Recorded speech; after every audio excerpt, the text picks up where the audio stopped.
الله الرحمن الرحيم والحمد لله رب العالمين والعاقبة للمتقين والجنة للمتقين والنار للعاصين والصلاة والسلام على أشرف الأنبياء والمرسلين مولانا وسيدنا أبي القاسم محمد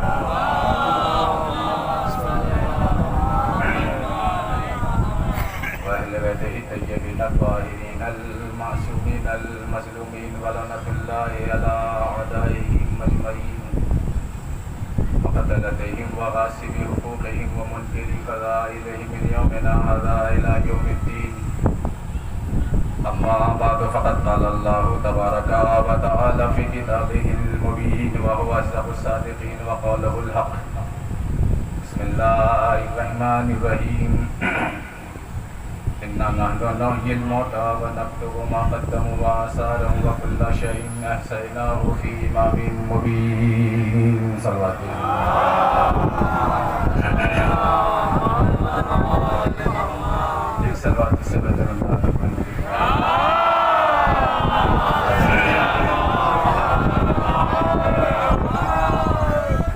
اس سے پہلے کہ میں وسط مجلس میں آپ سے گزارش کروں، اس سے پہلے یہ کہ قریب ہو کے بیٹھنا ہے تھوڑا کیونکہ ابھی اتنا مجمع نہیں ہے، سمٹ جائیے تاکہ اب پیچھے آنے والے کی بھی جگہ باقی رہے.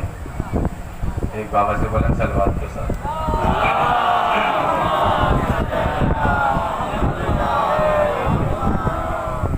حضرات، موسم گرما ہے اور ایسے حالات میں اور ایسے موقع پہ آپ حضرات مسلسل مجالس میں شرکت کر رہے ہیں. سالانہ پروگرام کا سلسلہ قریب ختم ہو گیا ہے، ایک دو جگہ کو چھوڑ کر. اس میں سے ایک بگنالہ سعادات بھی ہے کہ جہاں سالانہ پروگرام ہوتا ہے، ورنہ تو یہ سب تہذیبیں اور یہ روایتیں ختم ہو چکی ہیں. جس آیت کو میں نے سرنامہ میں سخن قرار دیا ہے وہ سورہ مبارکہ یاسین کی 12ویں آیت ہے. سورہ مبارکہ یاسین کی 12ویں آیت ہے. دوبارہ جملہ دینا پڑے گا. 12ویں آیت ہے. عدد تو دیکھیے کتنا اچھا ہے. قلب قرآن کہا جاتا ہے اسے. ایک سورہ ہے جسے قرآن کا دل کہا جاتا ہے، ایک سورہ ہے جسے قرآن کی دلہن کہا جاتا ہے. کون سا وہ سورہ ہے جسے قرآن کی دلہن کہا جاتا ہے؟ سورہ مبارکہ رحمان. اور یہ قرآن کا دل ہے. اس کا مطلب یہ ہوا کہ میں نے اس وقت کی مجلس کے لیے آپ کے سامنے جس آیت کو سرنامہ سخن قرار دیا ہے وہ قلب قرآن کی دھڑکتی ہوئی آیت ہے. دھڑکتی ہوئی آیت ہے. توجہ ہے، دھڑکتی ہوئی آیت ہے. اس کا لفظی آہن دیکھیے، خوبصورت دیکھیے، اس کی ترکیب دیکھیے. اس آیت پر موت و حیات پہ گفتگو ہو سکتی ہے. اسی آیت پر فلسفہ جبر و اختیار پر استدلال کیا جا سکتا ہے. بس حوالے دے رہا ہوں، باقی ابھی بولنا نہیں ہے. فلسفہ جبر و اختیار یہ بھی ایک بہت بڑا موضوع ہے. فلسفہ جبر و اختیار اسی آیت پہ امام مبین پہ بھی ہو سکتی ہے. اسی آیت پر وہ جو ترکیب ہے پہلے انا نحن نحیی الموتى، گزشتہ سال میں جناب مسلم کا جو خمسہ پڑھ کے گیا تھا اسے میرا عنوان تھا توحید اور حسین. یقین مانیے منبر رسول سے کہہ رہا ہوں، آپ کی داد لوٹنے کے لیے نہیں کہہ رہا ہوں. بہت جگہ کچھ مختلف انداز سے میں نے اس بیانات کو پیش کیا. یا تو احمد آباد گجرات جمال پور کے اندر وہ سکسیس ہوا معاملہ، یا آپ کے یہاں بگنالے میں ہوا. یقین ماننا اتنے ٹف مضامین کو پیش کرنا، توحید کیا ہے، حسین کیا ہے. میرے اکثر یہ گزارشات ممبر سے رہتے ہیں. دیکھیے میرا ایک نہج اپنا الگ ہے. مجمع کی سمجھ میں آئے گا تو وہ بولے گا. کوشش یہی رہتی ہے کہ سخت بحثوں کو آسان الفاظ میں کر کے پہنچایا جائے، اس لیے کہ دامن خطابت میں ابھی اتنے موضوعات ہیں جسے عوام نے ڈسکس نہیں ہونے دیا۔ میں مولوی کی بات نہیں کر رہا ہوں کہ مولوی نہیں پڑھتے، عوام نے ڈسکس نہیں ہونے دیا، چونکہ ہم لوگ سننا ہی نہیں چاہتے ہیں نا۔ ہم تو 2 اور 2 4 کی باتیں سننا چاہتے ہیں، ہم تو 20-20 والا معاملہ چاہتے ہیں۔ بس بیٹھے مولوی تبتا الٹتے، تمہید کیا ہے، تلخیص کیا ہے، اس کا حسن کیا ہے، ایک پروسیجر جو ہوتا ہے پورے اس سے گزرنا ہوتا ہے تقریر، تو آخر میں جا کے اس کا جگر نکل کے آتا ہے۔ اس کے لیے مجمع کو بھی حوصلہ چاہیے، ذاکر کو بھی حوصلہ چاہیے۔ اور میں آپ کو ملاتا ہوں، ایک زمانے سے ایک عرصہ دراز سے آپ کے درمیان میں آ رہا ہوں۔ میں آیت کا بلا وقت برباد کیے ہوئے میں آپ کے سامنے ترجمہ کر رہا ہوں، ظاہری ترجمہ۔ حالانکہ اس آیت کا ترجمہ ممکن نہیں ہے کہ روز قیامت تک کوئی اس آہنگ اور اس طریقے سے اس کا ترجمہ کر دے کہ جو منظور مشیت الہی ہے۔ ممکن نہیں ہے اس آیت کا ترجمہ، بس ظاہری ترجمہ سن لیجئے۔ ارشاد پروردگار عالم ہوتا ہے کہ اِنَّا نَحْنُ نُحْيِي الْمَوْتَى، ہم ہیں ہم جو مردوں کو زندہ کرتے ہیں۔ یہ آیت سورہ یاسین میں نہ ہوگی تو کہاں ہوگی؟ توجہ ہے۔ اب میں اس پہ نہیں بولوں گا کہ سرحان مردے کی کیوں پڑھی جاتی ہے سورہ مبارک یاسین، یہ الگ مسئلہ ہو گیا کہ معاشرے کے اندر یہ عقیدہ راسخ ہو چکا ہے، جب کوئی مر رہا ہو اس کے سرحانے پڑھ کر اس کو پڑھ دو تاکہ اعلان عام ہو جائے کہ اب کچھ نہیں بچا، مرنے والے ہیں، دنیا سے جانے والے ہیں۔ دست ادب جوڑ کے جملہ کہہ رہا ہوں، سورہ مبارک یاسین سے دم ٹوٹتا نہیں ہے، دم ٹھہر جاتا ہے۔ کیا جملہ دیا ہے میں نے؟ سورہ مبارک یاسین سے دم ٹھہرتا ہے، ٹوٹتا نہیں ہے، اس لیے کہ یہ آیت بتا رہی ہے کہ ہم ہیں ہم جو مردوں کو زندہ کرتے ہیں۔ وقت رہا تو امام مبین تک آؤں گا، ذرا اس کا حسن دیکھیے۔ کیوں کہا یہ 2 بار ہم ہیں ہم؟ یہ لہجہ کیا ہے؟ یہ ہم آہنگی کا لہجہ کیوں اختیار کیا اللہ نے؟ یہ ہم ہیں ہم تکبرانہ لہجہ کوئی انسان بولے، میں بولوں کمال عباس کہ ہم ہیں ہم جو خطابت کی سب سے بلند سطح پہ جا کے گفتگو کرتے ہیں، تو آپ سب کہیں گے کہ ان کا اہنکار بول رہا ہے اس کے اندر۔ میں کیا کہہ رہا ہوں؟ یہ تو تکبر اس کے اندر ہے، چونکہ 2 بار کہا کہ ہم ہیں ہم، اس سے کچھ لہجہ ہے۔ مگر ایمانداری سے بتائیے، جب استاد کلاس روم میں اپنے بچوں کو پڑھاتا ہے اور وہ یہ کہے کہ بیٹا دیکھو کبھی تکبر نہ کرنا، میں کیا کہہ رہا ہوں؟ اپنے اندر کبھی جو ہے خود غرضی پیدا نہ ہونے پائے، تکبر پیدا نہ ہونا پائے، یہ خیال بھی ذہن سے نہ گزرنے پائے، تو ایمانداری سے بتائیے اچھا استاد وہی ہوتا ہے کہ جب بچوں کو سمجھانے کے ساتھ ساتھ وہ خود بھی عمل کرتا ہو۔ کیا کہہ رہا ہوں میں؟ توجہ ہے، خود قرآن نے اللہ نے آیت کے اندر کہا ہے کہ دیکھو ہم تکبر کرنے والوں کو پسند نہیں کرتے ہیں، تو یہ لہجہ کیوں استعمال کیا؟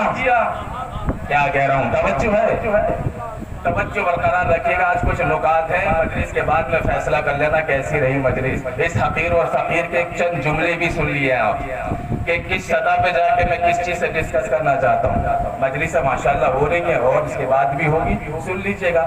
چند گزارشات لے کے آیا ہوں آپ کے سامنے، مگر یہ لہجہ کیوں ہے؟ ہم ہیں ہم۔ مولانا تشریف فرمائے، اہل علم تشریف فرمائے، ادبا شعراء بھی تشریف فرمائے، پوچھ لیجئے ان سے۔ بہت سی آیتیں قرآن میں ایسی ہیں کہ جہاں میں کے لیے استعمال ہوا خدا ہی نے، اور کہیں ایسی بھی جگہ جو ایک بار لفظ ہم استعمال ہوا ہے۔ میں آپ کو دیکھ تو لوں، ٹٹول تو لوں کہ آپ تیار ہیں یا نہیں ہیں۔ کہاں کہاں ہوا؟ ہم ایک بار استعمال ہوا، اِنَّا أَعْطَيْنَاكَ الْكَوْثَرَ، اے میرے حبیب ہم نے تجھے کوثر عطا کیا۔ ایک بار ہم، ایک بار، توجہ برقرار رکھیے گا، اِنَّا أَعْطَيْنَاكَ الْكَوْثَرَ۔ گرامر کے اعتبار سے یہ جو کا ہے اس کا ترجمہ کیا ہوگا؟ ہم نے تجھے کوثر عطا کیا۔ توجہ ہے۔ اس کے بعد میں ارشاد ہوتا ہے کہ نحن قدرنا بینکم الموت، ہم نے تمہارے درمیان میں موت کی تخم ریزی کی ہے۔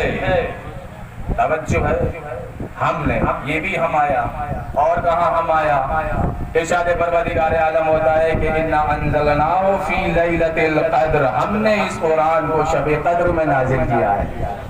ابھی تک سب ایک ہی ہم چل رہا ہے کہ اے میرے حبیب ہم نے تجھے کوثر عطا کیا، ہم نے تمہارے درمیان میں موت کی تخم ریزی کی ہے، توجہ ہے، ہم ہیں۔ اور اس کے بعد میں اور بہت ساری آیتیں ہیں جو جب باتیں زیادہ پیش کرنی ہے، وقت بہت کم ہے، توجہ برقرار رکھیے گا۔ مگر اس آیت میں اللہ نے کیوں کہا کہ انا بھی کہا اور نحنو بھی کہا؟ جو باذوق ہے، جو صاحب علم ہے، وہ اس جگہ یہاں مطمئن ہو جائیں گے میری تمہید کے جملے پر کہ انا کا معنی کیا ہے اور پھر نحنو کا معنی کیا ہے۔ انا بھی کہا اور نحنو بھی کہا، جبکہ دونوں کا مطلب ہے کہ دونوں لفظوں کو ایک جگہ استعمال کرنے کا مطلب یہ ہے کہ یہاں ترجمہ ہوگا انا نحنو نحیی الموتى، ہم ہیں، ہم کہ جو مردوں کو زندہ کرتے ہیں۔ ہر جگہ کہہ رہا ہے کہ ہم نے تجھے کوثر عطا کیا، ہم نے موت کی تخم ریزی تمہارے درمیان میں کی ہے۔ توجہ ہے، بات پہنچ رہی ہے؟ یہاں کیوں کہہ رہا ہے ہم ہیں، ہم؟ یہ لہجہ استعمال کیوں ہوا؟ خود خدا نے اپنے لیے لہجہ کیوں استعمال کیا؟ تو یہ دیکھیے، اللہ کے ناموں میں سے ایک نام متکبر ضرور ہے، مگر اس نے اپنے کبھی بندوں سے تکبرانہ لہجے میں گفتگو نہیں کی ہے، اس لیے کہ آپ خدا کے ماننے والے ہیں کہ جو کریم ہے اور رحیم ہے۔ میں کیا کہہ رہا ہوں، کیا لفظ دی ہے میں نے؟ وہ کریم بھی ہے اور رحیم بھی ہے، اس کے باوجود کہہ رہا ہے کہ ہم ہیں، ہم۔ یہ لہجہ کیوں استعمال ہوا؟ اب میں اس کی وجہ بیان کروں آپ کے سامنے، ماشاءاللہ آپ کا ذہن قبول کرے گا۔ اس کی مثال دے دوں کہ یہ ہم ہیں، ہم کہاں بولا جاتا ہے؟ یہ تکبرانہ لہجہ نہیں ہے۔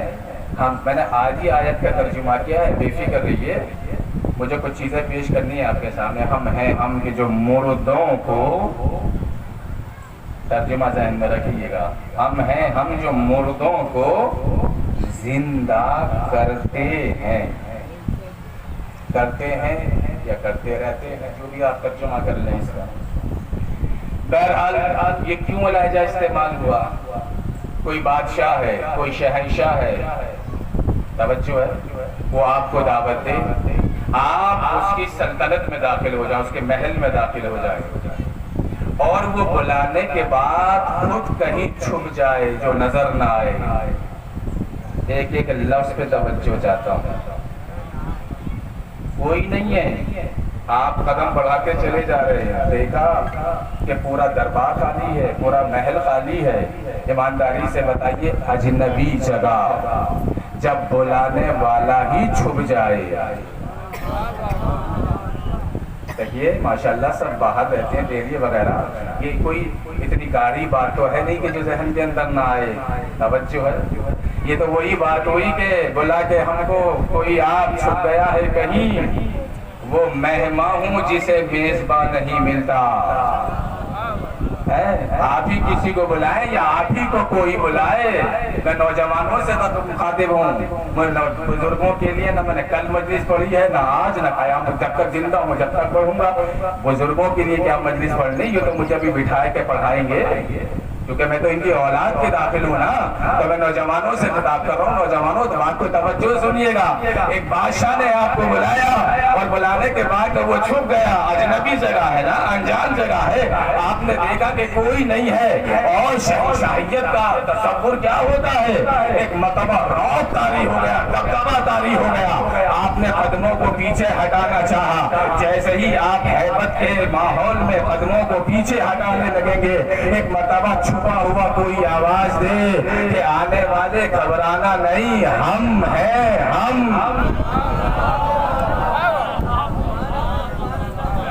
بولیں گے انشاءاللہ۔ چونکہ تھوڑا سا استدلالی معاملہ ہے، کچھ ہاتھ اٹھے تو اور بھی اٹھ جائیں گے، اس میں کیا ہے۔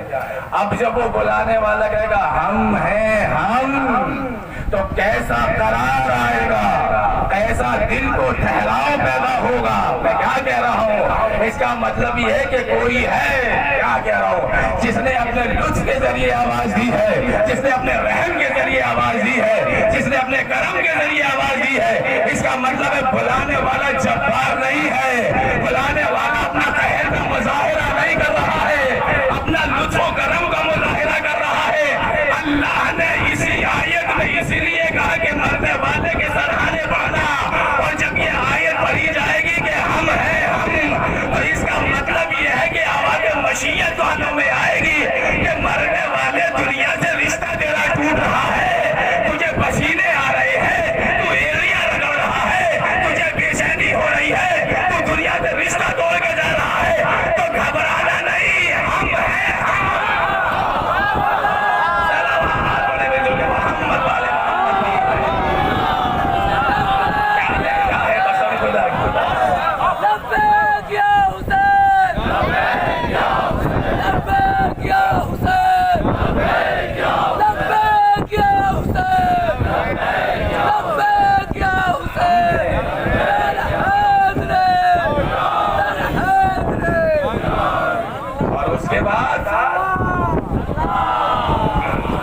بات پہنچ رہی ہے؟ اور اس کے بعد کیا ہوا؟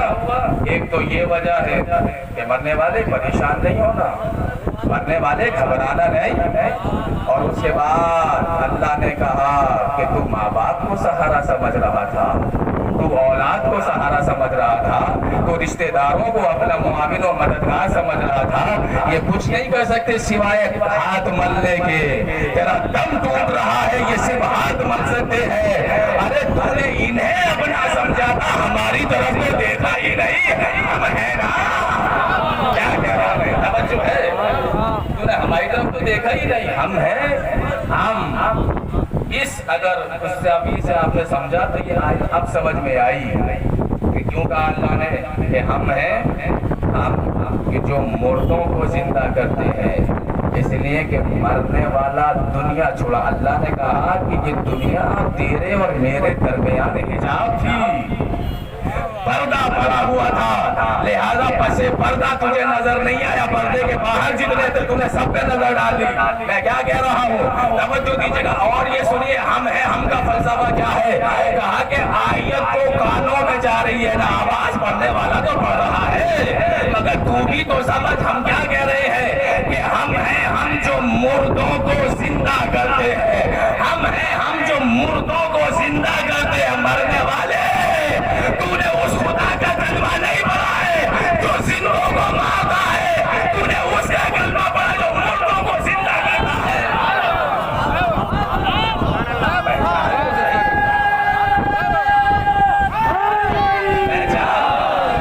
توجہ ہے،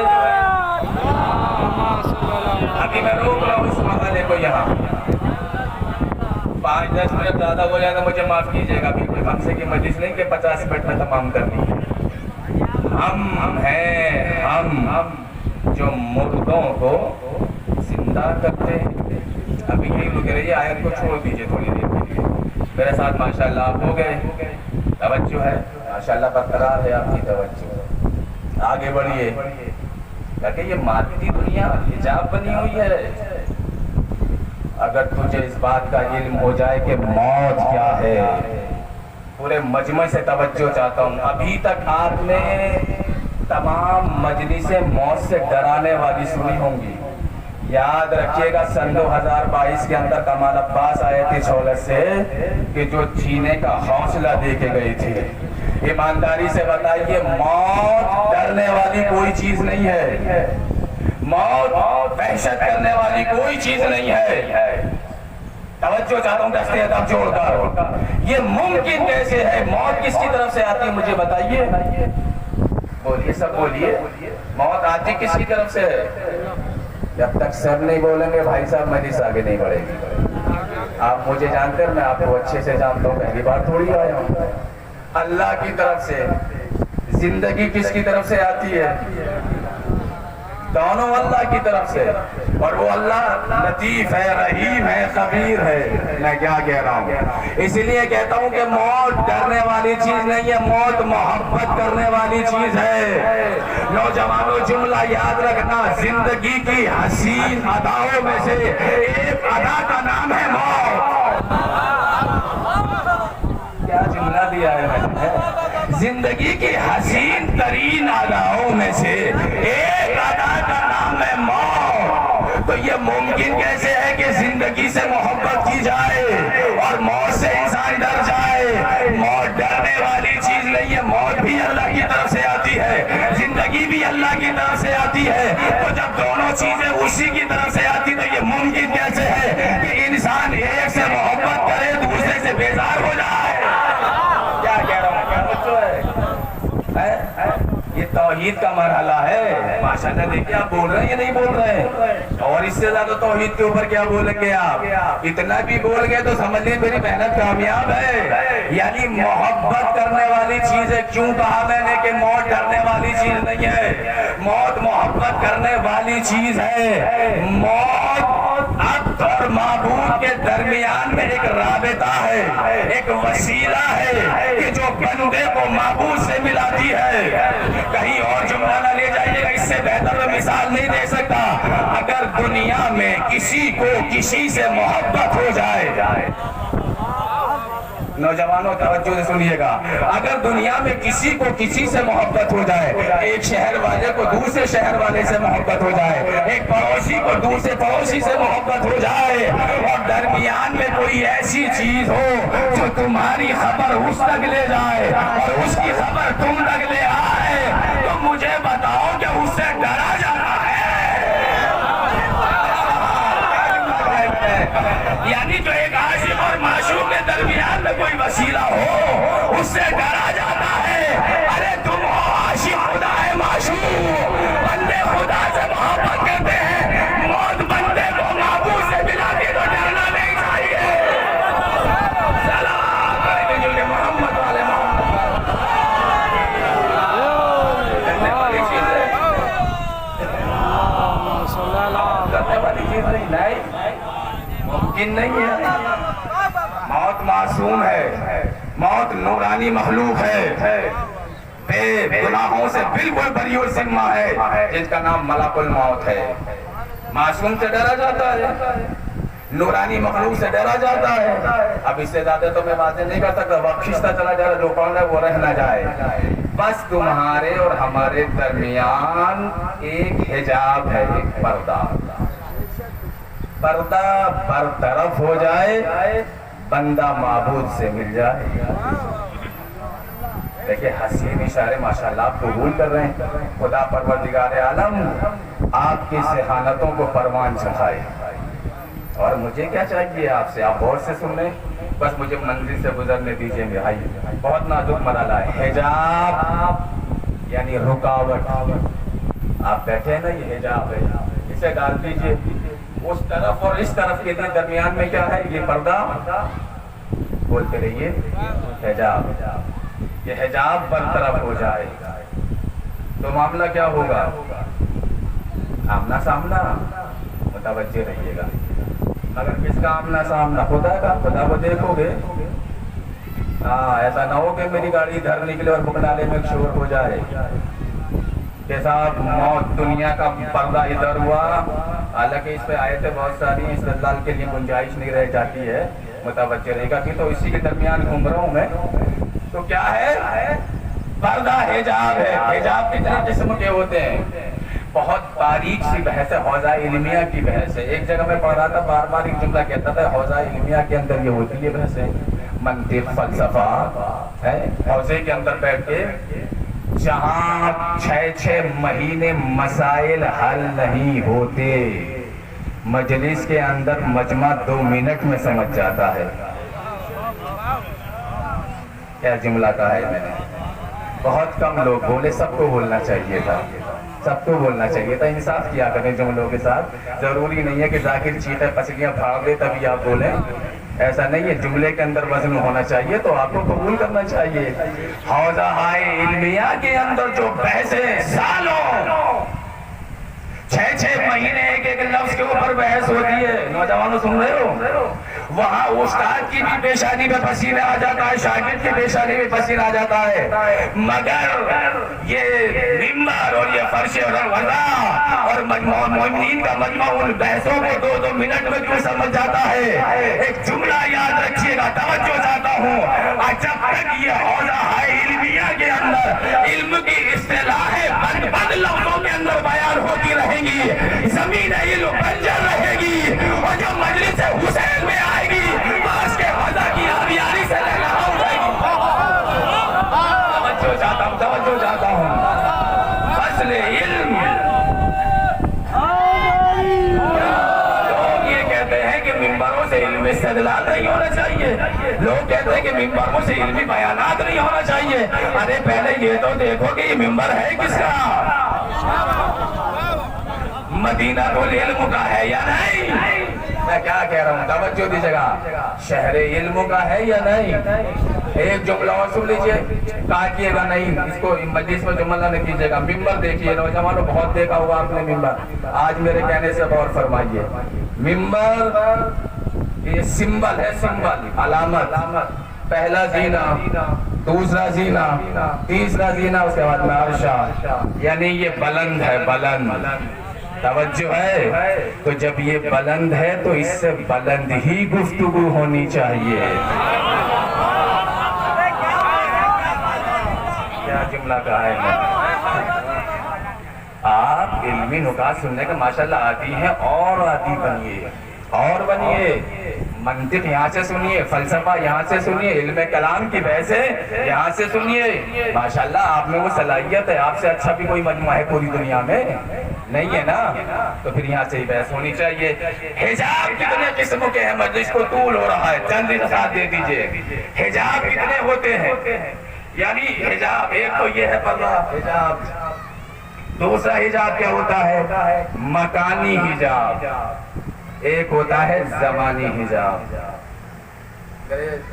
زبان پہ جو یہ بات آ رہی ہے نا، مجھے خوشی ہو رہی ہے کہ آپ غور سے سنیں، داد دینی ہو تو دے دیجیے گا، ورنہ اگلے جملے کے لیے محنت کر لوں گا۔ کئی حجاب یعنی پردے ہوتے ہیں۔ مکانی حجاب یعنی کیا؟ مکانی حجاب یعنی کیا؟ ایک آدمی بکنالہ شریف میں زندگی گزارتا ہے، اس وقت بکنالے میں ہے، اور ایک آدمی نیو یارک میں ہے، امریکہ میں۔ یہ ہوا آپ کا اس سے مکانی فاصلہ۔ دل تھام کے سنیے گا، نہایت خالص اور پیور علمی بحث ہے۔ میں عادی ہو گیا ہوں ایسے مسائل کو ممبر سے پیش کرنے کا، میں کیا کروں عزیزان کرام۔ آپ یقین ماننا، آئی ایس کے لیے جتنا لڑکا راتوں کو محنت کرتا ہے اس سے کم محنت نہیں ہوتی ہے، اس بات کا اقرار رکھیے گا۔ آئی پی ایس کے لیے جو محنت کرتا ہے لڑکا کمپٹیشن کے لیے، اس سے کم محنت نہیں ہوتی ہے ممبر پہ آنے کے لیے، یقین مانیے آپ۔ بکنالے میں ایک آدمی زندگی گزار رہا ہے اس وقت، اور ایک آدمی ہے امریکہ میں، یہ ہے آپ کا اس سے مکانی فاصلہ۔ یہ ختم کیسے ہوگا؟ یہ حجاب ہے، حجاب ہے۔ آپ نہیں دیکھ رہے نا آج امریکہ والوں کو، امریکہ والے آپ کو نہیں دیکھ رہے۔ بس بساط مکان لپیٹی کیسے جاتی ہے۔ جملے بھاری ہو رہے ہوں گے یقیناً، مگر میں سمجھاؤں گا۔ بساط مکان لپیٹی کیسے جاتی ہے۔ ایک دیوار ہے، آپ ادھر ہے، دیوار کے پیچھے کوئی اور ہے، اگر یہ درمیان سے دیوار نکل جائے تو فاصلہ، بولیے، میں سمجھ رہا ہوں آپ کا دل لگ رہا ہے، مگر اتنا بھی نہ دل لگائیے کہ میں اکیلا بولتا رہوں۔ ہاں مجھے معلوم ہے نا، دیوار نکال دی درمیان سے آپ نے، فاصلہ خط، یہ ہوا مکانی فاصلہ، حجاب درمیان میں۔ خدا اور بندے کے درمیان میں موت حجاب ہے، دنیا حجاب ہے۔ یہ حجاب برطرف ہو جائیں گے تو کیا ہوگا؟ یار یہ نہیں بولیے۔ حجاب ایک ہوتا ہے زمانی حجاب، مکان سمجھ رہے ہیں آپ، اسپیس، زمان یعنی ٹائم، ٹائم اسپیس کی تو آپ نے جو آئنسٹائن نے تھیوری آف ریلیٹیوٹی پیش کی ہے وہ آپ کو اچھی طریقے سے پتا ہونا چاہیے۔ پہلے ہوتا تھا ٹائم اینڈ اسپیس، آئنسٹائن جب آئے تو آئنسٹائن نے ٹائم اینڈ اسپیس میں سے اینڈ کو نکال دیا تو کیا بچا؟ Time space. ٹائم یعنی وقت، وقت یعنی زمان، اسپیس یعنی جگہ یعنی مکان۔ توجہ ہے، مکان کو یہ سمجھ کے مجلس نہ سننا جیسا آپ کا مکان میرا مکان، مجھے پتا ہے آدھے ذہن وہیں جا رہے ہیں، تبھی تو نہیں بول رہے ہو آپ۔ مکان کا مطلب خالی وہ نہیں جس میں آپ رہ رہے ہیں بھائی، یہ پورا مکان ہی تو ہے، یہ عالم مکان ہے۔ مکان سے لامکان کا سفر کیسے طے ہوتا ہے، توجہ دیجیے گا، اور زمان سے لازمان تک کا سفر کیسے طے ہوتا ہے۔ اگر یہ حجاب برطرف ہو جائے تو سمجھ میں آ جائے گا کہ مکان کا سمٹنا کیا ہے اور زمان کا سمٹنا کیا ہے۔ یہ جو دنیا تارو پوچھ سے بنی ہے مکان اور زمان کی، جو چاہتا ہوں عزیزان گرامی، یہ کیسے ہوتا ہے؟ دیوار کو گرا دو، فاصلہ خط، مکان کی وسعت کو سمیٹ دو، جب سمیٹ دو گے تو امریکہ والا آپ کو دیکھے گا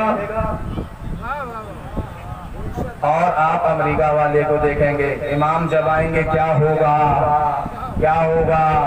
امام اپنی راجدھانی میں ہوں گے، بکنالے میں کسی مومن کو مسئلے کی ضرورت پیش آئے گی، جیسے ہی یہ ارادہ کرے گا ادھر سے وہ زمین بلند ہوگی، ادھر سے یہ زمین بلند ہوگی، امام اور آپ آمنے سامنے، فاصلہ برطرف۔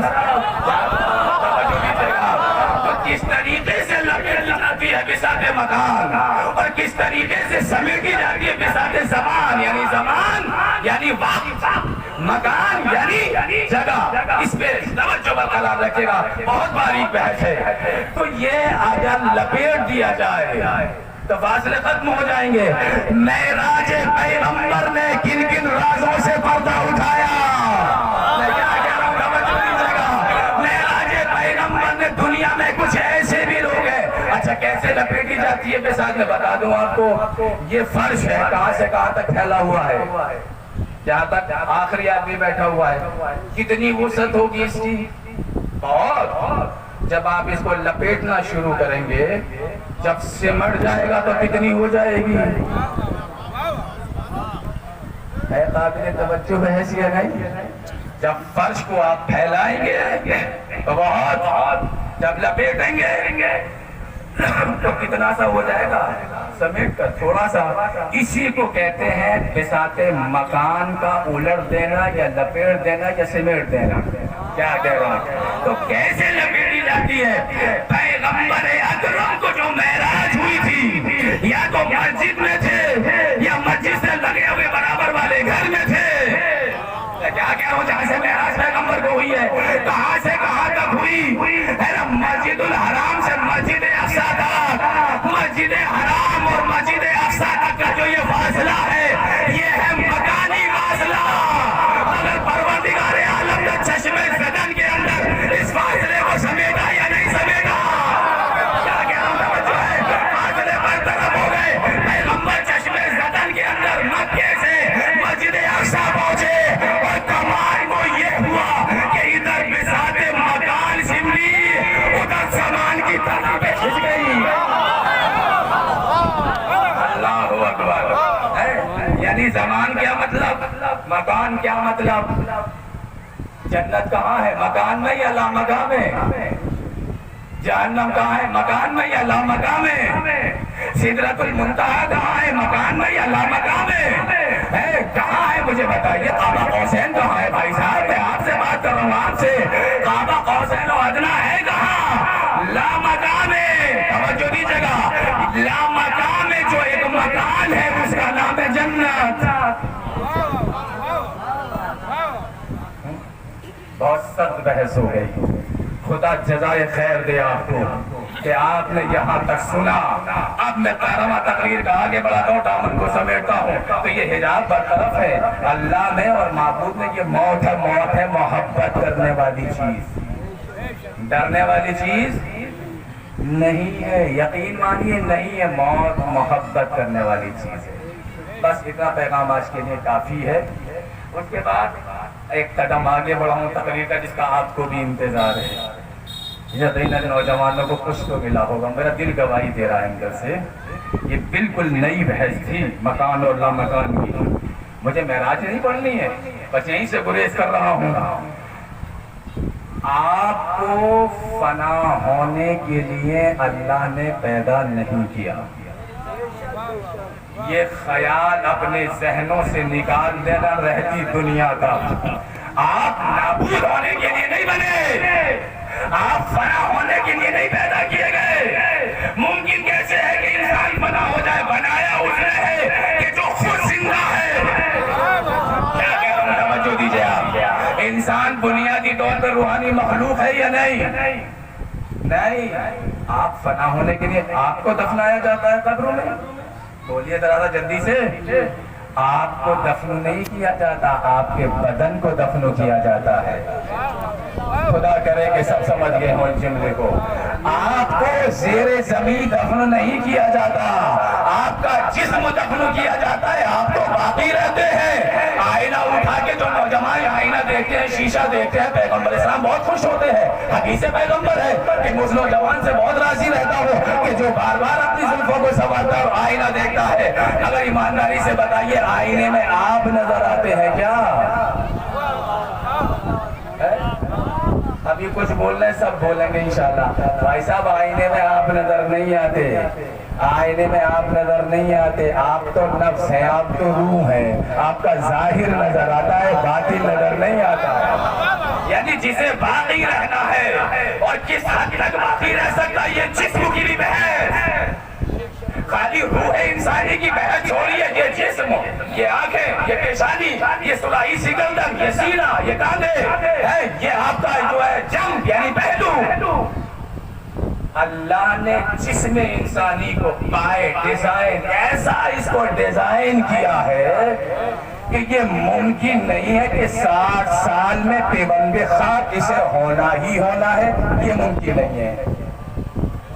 تھوڑا سا ساتھ دیجئے بھائی، سورج تو ڈوب جائے گا انشاءاللہ، آپ میرا تھوڑا سا ساتھ دیجئے۔ یہ جو جسم ہے آپ کو اللہ نے جو یہ ہیکل بشری ایسا نہیں بنایا کہ 70 سال کے ہو گئے تو مر ہی جانا ہے، 80 سال کے ہو گئے تو مر ہی جانا ہے، 90 سال کے ہو گئے تو مر ہی جانا ہے۔ نہیں، اگر آپ چاہیں ہم نے اس جسم کو ایسا بنایا ہے اور ایسا ڈھالا ہے، اس سانچے میں ڈھالا ہے کہ تم چاہو تو سال 2 سال نہیں، 100 سال نہیں، اگر چاہو تو یہ جسم کئی 100 سال تک زندہ رہ سکتا ہے۔ ارے میں مذاق نہیں کر رہا ہوں، مجلس پڑھ رہا ہوں آپ کے سامنے بھائی، آپ کو میرا ممبر سے رشتہ ہے۔ اللہ نے جسم کو ڈھالا ایسے، کسی سائنسداں سے پوچھیے جو میڈیکل سائنس سے ریلیٹڈ ہے، جو اسٹوڈنٹ ہے میڈیکل سائنس کے، ان سے پوچھیے، کسی سائنسداں سے پوچھے کہ یہ بتاؤ کہ یہ جسم اللہ نے ایسا بنایا ہے کہ 60 سال کے بعد 90 سال کے بعد اسے خاک میں مل ہی جانا ہے، تو وہ کہے گا نہیں تو کون کہتا ہے کہ اتنی جلدی سے مٹی میں مل جائے؟ اگر چاہو تو یہ جسم ارے 1200 سال تک زندہ رہ سکتا ہے، 1000 سال تک زندہ رہ سکتا ہے۔ کیا کرو آپ کیا سن رہے ہو بھائی؟ اب بھی نہ بولو گے تو نہ بولو گے۔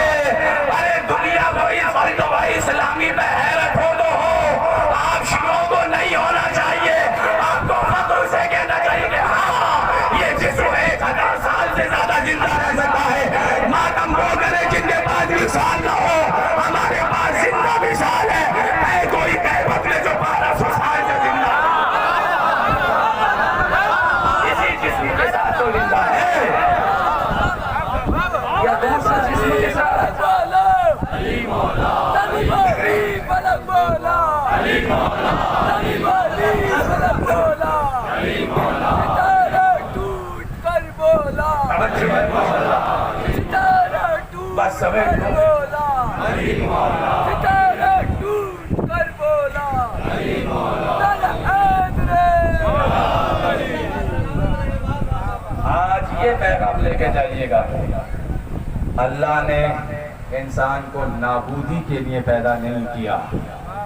ہاں شرط ہے، 2 چیزوں سے اس جسم کو موت آتی، آپ کو نہیں آتی، جسم کو، یا تو جب تک اسے مرض نہ لگے یا جب تک اسے صدمہ نہ پہنچے۔ 2 چیزوں سے یہ خاک میں مل جائے گا، یا تو مرض آنے سے یا صدموں سے۔ مگر خدا نے جسے بیماری سے بھی بچا رکھا ہو اور جسے صدموں سے بھی بچا رکھا ہو، ابھی آپ بولے نہیں، سب کو بولنا چاہیے، لفظ بدل رہا ہو، ارے خدا نے جسے اپنی پناہ میں رکھا ہو، سلام بڑے بزرگ محمد والے محمد، جن کیسے موت۔ اب میں آگے بڑھتا ہوں، اس کے بعد میں آیت بہت کچھ ہے، پورا خمسہ پڑھ سکتا ہوں اسی آیت کے اوپر، لیکن بس ختم کر رہا ہوں۔ اِنَّا نَحْنُ نُحْيِي الْمَوْتَىٰ، ایک طرف تقریر آگے تو ہو جائے، ہم ہیں، ہم جو مردوں کو کیا کرتے ہیں بھائی؟ زندہ کرتے ہیں اور ان کے آثار لکھتے ہیں۔ توجہ دیجیے گا، کہاں لکھتے ہیں؟ امام مبین کی ذات میں نے پہلے ہی کہا تھا کہ فلسفہ جبر و اختیار پہ بھی اس پہ مجلس پڑھی جا سکتی ہے۔ جبر یعنی کیا، اختیار کیا؟ میں 2 باتوں کے اندر بچوں کو سمجھا دوں، چھوٹے بھائیوں کو۔ ایک عقیدہ ہے، باقاعدہ عقیدہ ہے، جو یہ کہتے ہیں فلسفہ جبر و اختیار کا مطلب یہ ہے کہ انسان مجبور محض ہے دنیا میں، وہ کچھ نہیں کرتا، جو کچھ کراتا ہے اللہ کراتا ہے۔ میں نے بہت بڑی بحث سمیٹ دی 2 جملوں کے اندر۔ باقاعدہ ایک مکتب فکر ہے جو یہ کہتا ہے کہ جو کچھ کرتا ہے اللہ ہی کرواتا ہے، جو کچھ کرتا ہے اللہ کراتا ہے، بندہ اپنے اختیار سے نہیں کرتا۔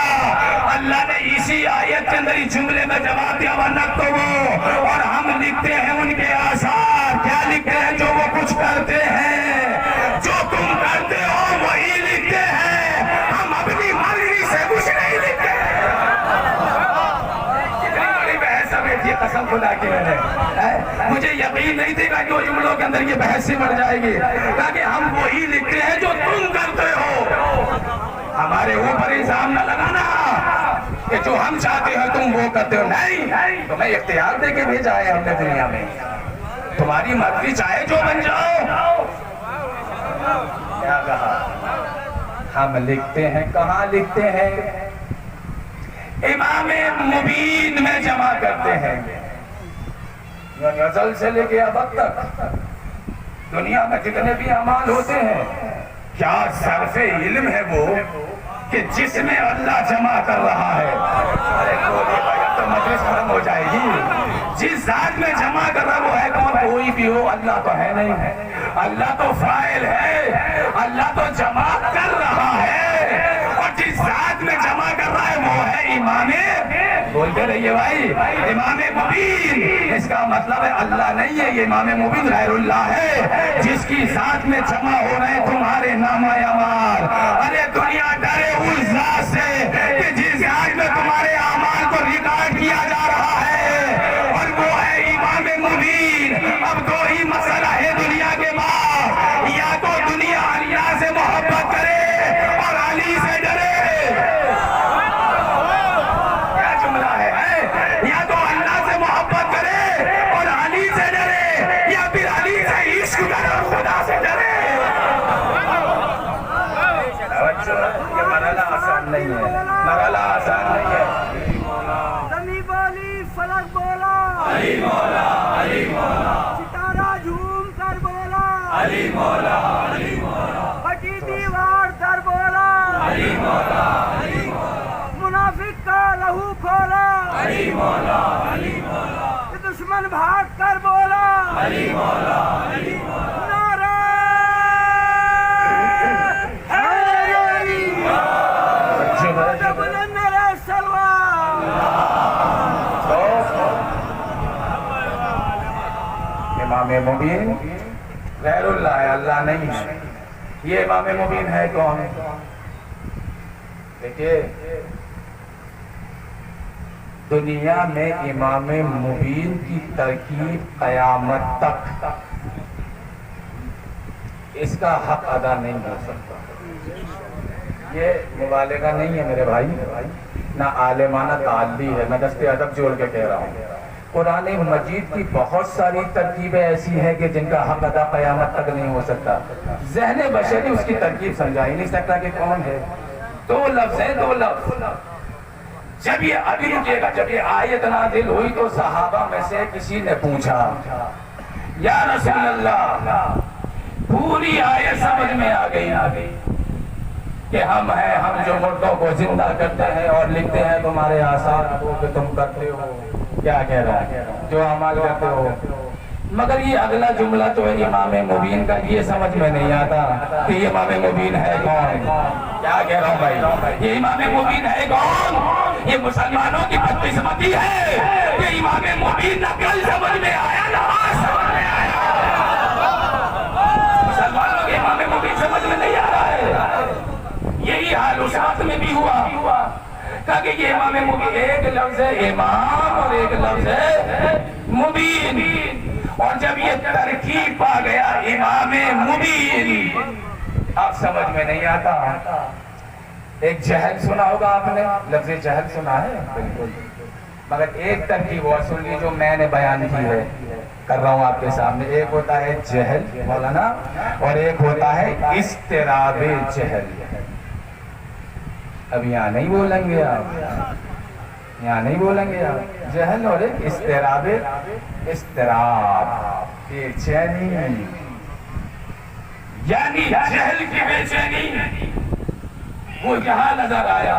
سوال کس سے کیا تھا؟ پیغمبر سے۔ ارے تو بھائی صاحب جب سوال پیغمبر سے کر دیا کہ یا نبی اللہ، یہ پوری آیت سمجھ میں آ گئی مگر یہ امام مبین سمجھ میں نہیں آتا، تو چپ رہو، پیغمبر کو تو بولنے دو۔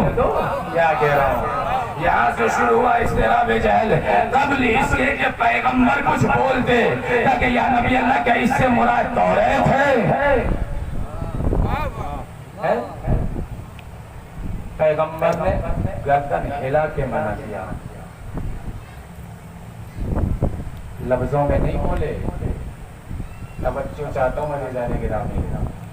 پھر اضطراب جہل آگے بڑھا، جب آپ نے کہہ دیا کہ توریت، پیغمبر نے اشارے سے منع کر دیا نہیں تو رکنا چاہیے تھا نا۔ پھر آگے بڑھے، کیا کہ نبی اللہ چاہ توریت نہیں تو کیا اس سے مراد انجیل ہے؟ آپ جاگ رہے ہیں نا، پیغمبر کی بزم ہے، کلمہ پڑھ چکے ہو، قرآن پہ ایمان ہے، پیغمبر کی ختم نبوت ہونے پر کیا کہہ رہا ہوں بھائی، ایمان ہے تو بزم پیغمبر میں مسلمان ہو کر توریت اور انجیل کیوں یاد آ رہی ہے؟ مسلمان ہو یا یہودی ہو، کیا چکا کہ میں نے آپ کے سامنے توجہ ہے، وفاداری کس سے ہے؟ اسلام سے یا یہودیوں سے؟ ابھی بھی قرآن کی طرف سے نہیں جا رہا کہ اس سے مراد کیا ہے۔ پھر بڑھ کے کہا کہ کیا اس سے مراد قرآن ہے؟ پیغمبر نے کہا کہ اس سے مراد قرآن تو ہے مگر وہ قرآن نہیں ہے جسے تم سمجھ رہے ہو۔ کیا کہہ رہا ہوں میں بھائی، وہ والا قرآن نہیں ہے جس سے تم سمجھ رہے ہو۔ یعنی یہ امام مبین کی ترکیب ایسی تھی کہ جو لفظوں میں سمجھائی نہ جا سکی، تاکہ پیغمبر تو پھر بتاؤ یہ ہے کیا امام مبین؟ پیغمبر نے کہا کہ دیکھو کوئی دروازہ کھلا، ایک مرتبہ کوئی چہرہ نظر آیا، پیغمبر نے دیکھا علی کا چہرہ کہ پلٹ کے دیکھو، اور پیغمبر نے اشارہ کر کے کہا کہ یہ ہے امام مبین۔ بچو ہے یہ ہے امام مبین، بتایا لفظوں میں نہیں بتایا، دکھایا۔ کیوں دکھایا؟ ارے کیا کہہ رہا ہوں بھائی، اس کا مطلب یہ ہے کہ امام مبین لفظوں میں سمجھا ہی نہیں جا سکتا، تاکہ قرآن تو ہے مگر وہ نہیں جسے تم سمجھ رہے ہو۔ یعنی قرآن ثابت نہیں ہے، قرآن سب بولیے، قرآن ثابت نہیں ہے، قرآن ہے، قرآن مگر قرآن ثابت نہیں ہے، قرآن ناطق ہے، تھا قرآن یا نہیں جو چاہتا ہوں، مگر قرآن کے باوجود بھی پیغمبر نے یہ نہیں کہا کہ ہاں یہ قرآن ہے، تاکہ یہ والا قرآن اشارہ کر کے بتایا۔ عزیزان گرامی، جب پیغمبر کو ادھر سے آنے والے الفاظ کو بدلنے کا حق نہیں ہے تو ادھر سے آنے والی شخصیتوں کو بدلنے کا حق کو کہاں سے مل گیا؟ کس نے اتھارٹی دی آپ کو کہ کسی کو بھی بدل دو؟ توجہ گرا تو نہیں بدل رہی، یہ بات ہے، بس سمیٹ رہا ہوں۔ توجہ کہ ماشاءاللہ برقرار ہے آپ کی، ایک قدم ساتھ اور دے دیجئے میرا۔ کیوں کہا پیغمبر نے کہ لفظوں میں نہیں بتایا، دکھایا، ذات کو دکھایا۔ جب مسئلہ بہت سخت ہوتا ہے تو اچھا استاد پتہ کیا کرتا ہے؟ نوجوانوں، سب اسٹوڈنٹ لائف سے گزرے، یہاں خاموش رہو گے تو مجھے شکوہ ہوگا، سب اسٹوڈنٹ لائف سے گزرے ہیں۔ اچھا استاد وہ ہوتا ہے کہ اپنے شاگرد سے پوچھتا ہے کہ بیٹا یہ بتاؤ ٹری کسے کہتے ہیں؟ انگلش میں پوچھ رہا ہے ٹری یعنی پیڑ۔ فرض کیجیے اس بچے کو نہیں پتا کہ ٹری کیا ہے، وہ کہتا بیٹا ٹری یعنی پیڑ۔ بچے نے کہا کہ سر یہ پیڑ کیا ہوتا ہے؟ میں کہاں بلندی تک لے جانا چاہ رہا ہوں آپ کو۔ استاد نے پوچھا بیٹا ٹری کیا ہوتا ہے؟ میں نے کہا استاد ٹری کیا ہوتا ہے؟ مجھے نہیں پتا کہ بیٹا یہ پیڑ کو کہتے ہیں۔ کہ استاد پیڑ کیا ہوتا ہے؟ اب اچھا استاد وہ ہوگا جو دوسرا لفظ نہ بدلے۔